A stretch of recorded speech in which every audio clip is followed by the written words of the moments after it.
twigeze kuba turiko turaganira urashobora kuvuga yuko wabuze studio zibiri sinzi sanse zaciyemo ico coco ntikiri muri za ngorane mbega umaze guhura n'izo ngorane vyagenze gute no musi ko tubona ufise indi studio iyo wayironse gute Producteur radio n'umugisha kuko uno munsi ushaka ngirire shari imana yayizi abona kamfasha muri nzira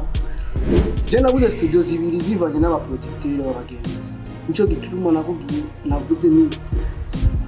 ubu jewe nuzombona ndi kumwe na wani we nuzombona ndi kumwe na kowe nuzombona ndi kumwe na handi oya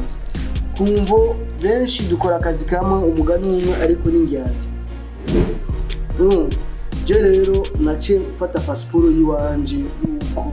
gukora ikiwanje uzo shaka ko tuzogirira collaboration y'akazi tuzagakura nikahera umwe wese afata inzira yiwe kuko abaproducteur mu Burundi surtout kataraje tusabe benshi n'indyajya